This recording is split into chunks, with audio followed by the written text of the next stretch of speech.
Forgiveness is not easy. Oh my gosh, forgiveness is hard. It's hard. I've been through a whole lot in life, and many women have asked me, Christina, how do you forgive, right? How do you forgive someone who has betrayed you? How do you forgive someone that has hurt you? How do you forgive someone who has rejected you or abandoned you? And I have to go back, like, to my parents. It goes beyond marriage. Like, it started when I was a young child.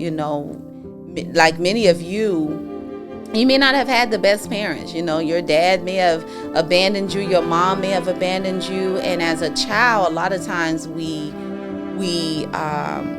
take a lot of trauma into our adulthood, because we're human, and I feel like we're all built to need a sense of love, a sense of stability, a sense of acceptance.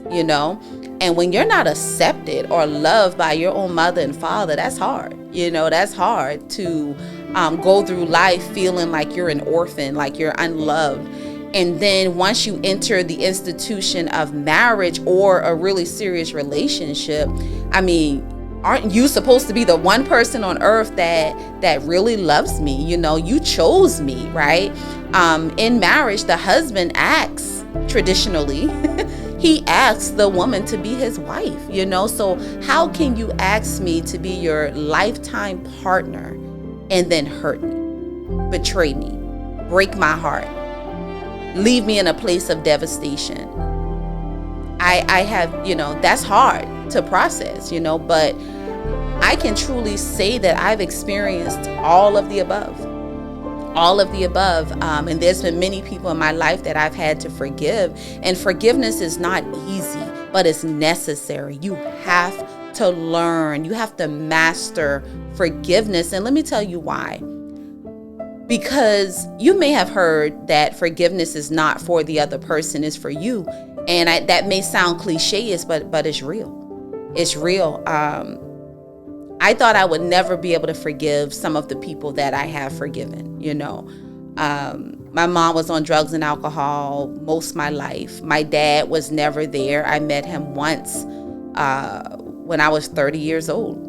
And most people would say, how could you forgive a man that went on and had a whole nother family and abandoned you? I just decided that I did not want to become a prisoner. I just decided that I wanted to live a free life. And so forgiveness for me is fairly simple. Now, some relationships we may not continue, so reconciliation and forgiveness, what I've learned, is not quite the same. Forgiveness is just me saying, you know what? I don't want to see any harm done to you. I don't wish the worst on you. When you know that you've truly forgiven somebody is when you can pray for that person, when you can, say positive, healthy things about that person, when you don't want to retaliate, hurt them, harm them. When you can get to that state of mind, I would say, yeah, you have forgiven that person. But if you're constantly rehearsing, getting that person back, retaliation against that person, wanting harm to come to that person, then you haven't quite yet forgiven that person.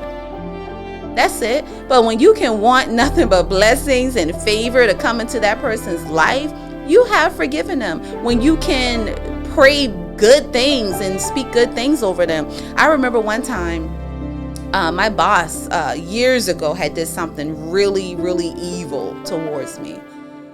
And I wanted to retaliate and get her back so badly. I have so many stories like this.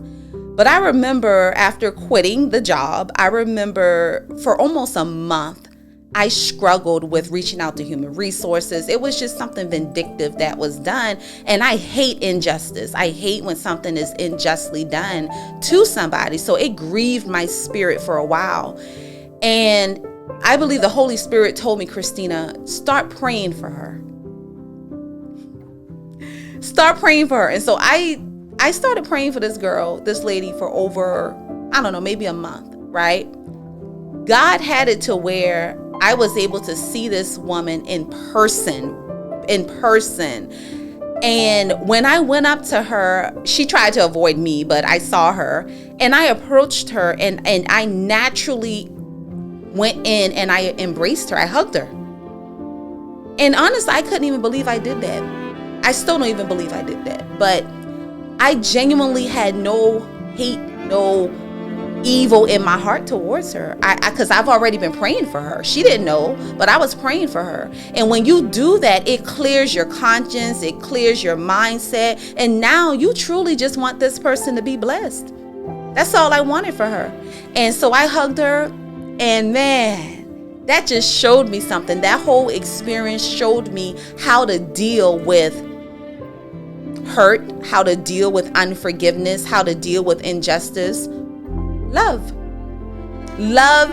and forgiveness goes hand in hand. All right. So just keep in mind that forgiveness is necessary. Your emotions sometimes may have to catch up, but pray for those, for real. If you're struggling with unforgiveness today in your marriage or in any other relationship, because the only person that can truly hurt you is somebody that you truly love anyway. Okay, so quite naturally, it's someone that's really close to you, like a spouse, a parent, a close friend. Begin to pray for that person. Begin to speak life over that person. Begin to really do something nice. Buy them a gift. In doing that, I'm telling you, something good is going to happen on the inside of you. Forgiveness is for you. Choose to set yourself free. That's what I would encourage you to do. Choose to set yourself free through forgiveness.